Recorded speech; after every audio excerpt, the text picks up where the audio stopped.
Hi friends, അസ്സലാമു അലൈക്കും. എല്ലാവർക്കും ഐഷ സ്ട്രീം വേൾഡിൻ്റെ പുതിയൊരു വീഡിയോയിലേക്ക് സ്വാഗതം. ഇന്ന് ഞാൻ വന്നിട്ടുള്ളത് വളരെ പെട്ടെന്ന് റെഡിയാക്കി എടുക്കാൻ പറ്റുന്ന ആവിയിൽ വേവിച്ചെടുത്ത നല്ലൊരു നാടൻ പലഹാരത്തിൻ്റെ റെസിപ്പിയുമായിട്ടാണ്. ഇതുണ്ടാക്കിയെടുക്കാൻ കുറഞ്ഞ ഇൻഗ്രീഡിയൻസും മതി, കഴിക്കാൻ നല്ല ടേസ്റ്റുമാണ്. അപ്പോൾ നിങ്ങൾ വീഡിയോ സ്കിപ്പ് ചെയ്യാതെ മുഴുവനായിട്ടും കണ്ടു നോക്കൂ കേട്ടോ. എന്നിട്ട് നമ്മുടെ വീഡിയോ നിങ്ങൾക്ക് ഇഷ്ടമാവുകയാണെങ്കിൽ ലൈക്ക് ചെയ്യുകയും നിങ്ങളുടെ ഫ്രണ്ട്സിനും ഫാമിലിയിലേക്കൊക്കെ ഒന്ന് ഷെയർ ചെയ്ത് കൊടുക്കുകയും അതുപോലെ ചാനൽ സബ്സ്ക്രൈബ് ചെയ്യാതെ ആരെങ്കിലും കാണുന്നവരുണ്ടെങ്കിൽ സബ്സ്ക്രൈബ് ചെയ്ത് സപ്പോർട്ട് ചെയ്യാനൊന്നും മറന്നു പോകരുത് കേട്ടോ.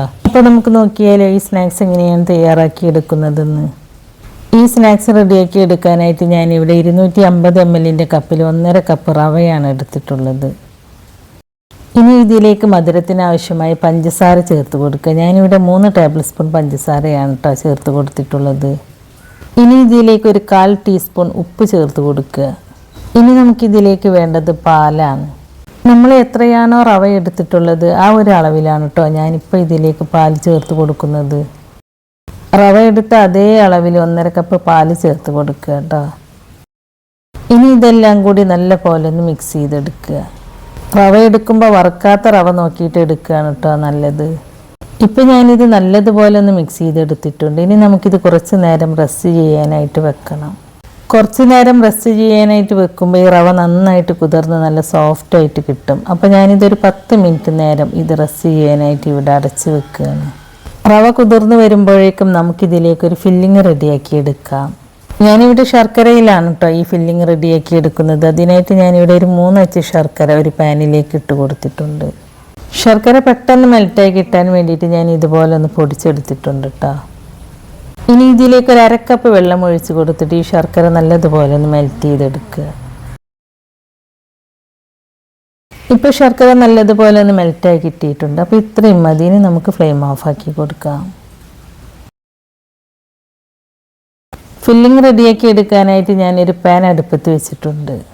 ഇതിലേക്ക് 2 ടേബിൾ സ്പൂൺ ഗീ ചേർത്ത് കൊടുക്കുക. ഗീ ചൂടായി വന്നതിന് ശേഷം ഞാൻ ഇതിലേക്ക് കുറച്ച് കാഷ്യൂ നട്ട്സ് ചെറുതായി കട്ട് ചെയ്തതും കുറച്ച് പൊട്ടുകടലയുമാണ് ചേർത്ത് കൊടുക്കുന്നത്. ഇത് തന്നെ വേണമെന്നൊന്നുമില്ല കേട്ടോ, നിങ്ങൾക്ക് ഇഷ്ടമുള്ള ഏത് നട്ട്സും ഇതിലേക്ക് ചേർത്ത് കൊടുക്കാവുന്നതാണ്. ഇനി ഇത് രണ്ടും ചെറുതായിട്ടൊന്ന് റോസ്റ്റ് ചെയ്തെടുക്കുക. ഇത് ചെറുതായിട്ടൊന്ന് റോസ്റ്റായി വന്നതിന് ശേഷം ഞാൻ ഇതിലേക്ക് കുറച്ച് റൈസിൻസാണ് ചേർത്ത് കൊടുക്കുന്നത്. ഈ റൈസിൻസ് നെയ്യിൽ കിടന്ന് ഇതുപോലെ വീർത്ത് വന്നാൽ പിന്നെ ഇതിലേക്ക് തേങ്ങ ചിരകിയതാണ് ചേർത്ത് കൊടുക്കേണ്ടത്. ഞാനിതിലേക്ക് 1 കപ്പ് തേങ്ങ ചിരകിയതാണ് കേട്ടോ ചേർത്ത് കൊടുത്തിട്ടുള്ളത്.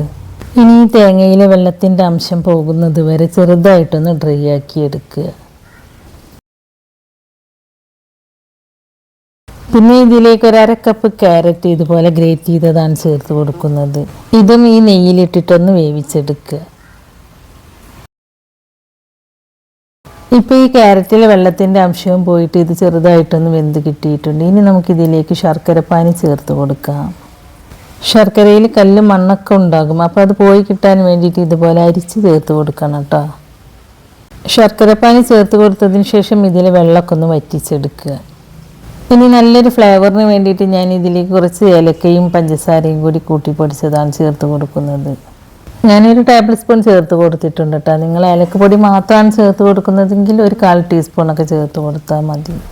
ശർക്കരയ്ക്ക് പകരം നിങ്ങൾക്ക് പഞ്ചസാരയാണ് ചേർക്കാൻ ഇഷ്ടമുള്ളതെങ്കിൽ പഞ്ചസാര ചേർത്ത് കൊടുത്താൽ മതി കേട്ടോ.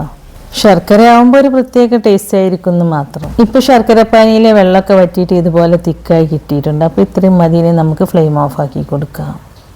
നമ്മൾ നേരത്തെ സോക്കാവാൻ വേണ്ടി മാറ്റി വെച്ച റവയില്ലേ, അതിപ്പോൾ നല്ലതുപോലെ കുതിർന്നിട്ട് നല്ല സോഫ്റ്റായിട്ട് കിട്ടിയിട്ടുണ്ട്. ഇതിപ്പോൾ നല്ല തിക്കായിട്ടാണ് ഇരിക്കുന്നത്. ഇനി നമുക്കിതൊന്ന് ലൂസാക്കി എടുക്കണം. അതിനായിട്ട് ഞാൻ ഇതിലേക്ക് കുറച്ച് ചൂടുള്ള പാലാണ് ഒഴിച്ചു കൊടുക്കുന്നത്.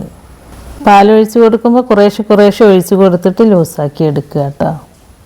പാലിന് പകരം ചൂടുവെള്ളം ഒഴിച്ചു കൊടുത്താലും മതി കേട്ടോ. ഇത് ഒരുപാട് ലൂസായിട്ടുമില്ല എന്നാൽ ഒരുപാട് തിക്കായിട്ടുമില്ല, ആ ഒരു രീതിയിലാണ് കേട്ടോ കിട്ടേണ്ടത്. കണ്ടോ, ഈ ഒരു കൺസിസ്റ്റൻസിയിലാണ് കേട്ടോ നമ്മുടെ കൂട്ടിരിക്കേണ്ടത്.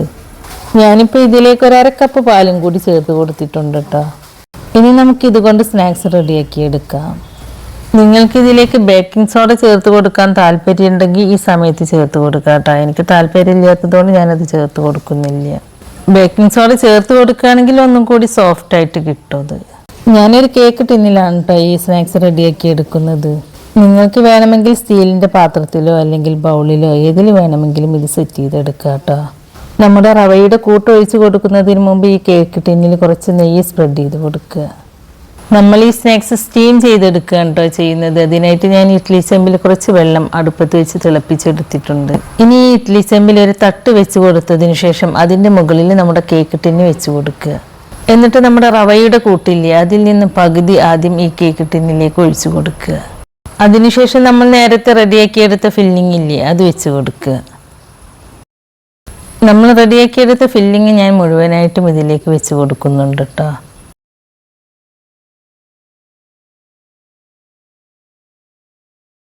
ഇതുപോലെ വല്ലാതെ അങ്ങോട്ട് സൈഡൊക്കെ ആവാതെ വെച്ച് കൊടുക്കണം കേട്ടോ. അപ്പം ഞാൻ ഫില്ലിങ് മുഴുവനായിട്ടും ഇതുപോലെ വെച്ച് കൊടുത്തിട്ടുണ്ട്. ഇനി ഇതിന് മുകളിൽ നമ്മുടെ ബാക്കിയുള്ള റവയുടെ കൂട്ടില്ലേ അത് ഒഴിച്ച് കൊടുക്കുക.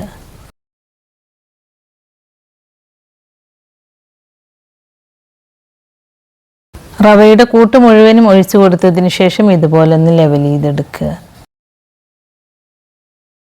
ഇനി ഞാൻ ഇതിന് മുകളിൽ കുറച്ച് പിസ്ത ചെറുതായി കട്ട് ചെയ്തതാണ് ചേർത്ത് കൊടുക്കുന്നത്. പിസ്തക്ക് പകരം നിങ്ങൾക്ക് ഇഷ്ടമുള്ള ഏത് നട്ട്സ് വേണമെങ്കിലും ചേർത്ത് കൊടുക്കുക കേട്ടോ. നട്ട്സ് ചേർത്ത് കൊടുക്കുമ്പോൾ ഒന്ന് റോസ്റ്റ് ചെയ്തതിന് ശേഷം മാത്രം ചേർത്ത് കൊടുക്കുക. അപ്പോഴാണ് കൂടുതൽ ടേസ്റ്റ് ഉണ്ടാവുക. ഇനി നമുക്കിത് അടച്ച് വെച്ചിട്ട് ഒരു 15 മിനിറ്റ് നേരം സ്റ്റീം ചെയ്തെടുക്കാം. 15 മിനിറ്റിന് ശേഷം ഞാനിത് തുറന്ന് നോക്കുകയാണ്. ഇപ്പം നമ്മുടെ പലഹാരം നല്ലതുപോലെ വെന്ത് കിട്ടിയിട്ടുണ്ട്. ഇനി ഇത് വെന്തോന്ന് അറിയാൻ വേണ്ടിയിട്ട് ഇതുപോലെ ഒന്ന് കുത്തി നോക്കിയാൽ മതി കേട്ടോ. കുത്തി നോക്കുമ്പോൾ ഈ സ്റ്റിക്കിൽ മാവ് ഒട്ടിപ്പിടിക്കുന്നില്ല എന്നുണ്ടെങ്കിൽ ഈ പലഹാരം നല്ലതുപോലെ വെന്തിട്ടുണ്ടാവും കേട്ടോ. ഇനി വെന്തിട്ടില്ല എന്നുണ്ടെങ്കിൽ കുറച്ച് നേരം കൂടി അടച്ച് വെച്ചിട്ട് വേവിച്ചെടുത്താൽ മതി. ഇനി നമുക്കിത് ചൂടാറാനായിട്ട് ഇഡ്ഡലി ചെമ്പിൽ നിന്നും പുറത്തേക്ക് എടുത്തു വെക്കാം. ചൂടാറി വന്നതിന് ശേഷം നമുക്കിത് ഇഷ്ടമുള്ള ഷേപ്പിൽ കട്ട് ചെയ്തെടുക്കാം. അപ്പം നല്ല ടേസ്റ്റി ആയിട്ടുള്ള നല്ലൊരു നാടൻ പലഹാരമാണിത്. ഇതുണ്ടാക്കിയെടുക്കാൻ വളരെ എളുപ്പമാണ്, കുറഞ്ഞ ഇൻഗ്രീഡിയൻസും മതി. അപ്പോൾ കുട്ടികളൊക്കെ സ്കൂളിലിട്ട് വരുമ്പോൾ ബേക്കറി കൊടുക്കുന്നതിനേക്കാളും നല്ലത് ഇതുപോലെയുള്ള നാടൻ പലഹാരങ്ങളൊക്കെ ഉണ്ടാക്കി കൊടുക്കുന്നതാണ്. അപ്പോൾ നിങ്ങളെല്ലാവരും ഇതുപോലെ ഒന്ന് ഉണ്ടാക്കി നോക്കണം കേട്ടോ. എന്നിട്ട് അതിൻ്റെ അഭിപ്രായം നമ്മുടെ കമൻറ്റ് ബോക്സിൽ എഴുതി അറിയിക്കാനും മറക്കരുത്. അപ്പോൾ നമ്മുടെ ഇന്നത്തെ ഈ റെസിപ്പി നിങ്ങൾക്ക് ഇഷ്ടമായിട്ടുണ്ടാവുമെന്ന് വിചാരിക്കുന്നു. ഇഷ്ടമായിട്ടുണ്ടെങ്കിൽ ലൈക്ക് ചെയ്യുകയും നിങ്ങളുടെ ഫ്രണ്ട്സിനും ഫാമിലിയിലേക്കൊക്കെ ഒന്ന് ഷെയർ ചെയ്ത് കൊടുക്കുകയും അതുപോലെ ചാനൽ സബ്സ്ക്രൈബ് ചെയ്യാതെ ആരെങ്കിലും കാണുന്നവരുണ്ടെങ്കിൽ സബ്സ്ക്രൈബ് ചെയ്ത് സപ്പോർട്ട് ചെയ്യാനൊന്നും മറന്നു പോകരുത് കേട്ടോ. സബ്സ്ക്രൈബ് ചെയ്യുമ്പോൾ കൂടെ കാണുന്ന ബെല്ലൈക്കണിൽ ക്ലിക്ക് ചെയ്ത് അതിൽ ഓൾ എന്ന ഓപ്ഷൻ തന്നെ സെലക്ട് ചെയ്ത് വെക്കുകയാണെങ്കിൽ ഞാൻ പുതിയ റെസിപ്പീസ് അപ്ലോഡ് ചെയ്യുമ്പോൾ അതിൻ്റെ നോട്ടിഫിക്കേഷൻ നിങ്ങൾക്ക് കിട്ടുന്നതാണ്. അപ്പോൾ ഇൻഷാ അല്ലാഹ് പുതിയ റെസിപ്പീസുമായി ഞാൻ വീണ്ടും വരാം. Thank you.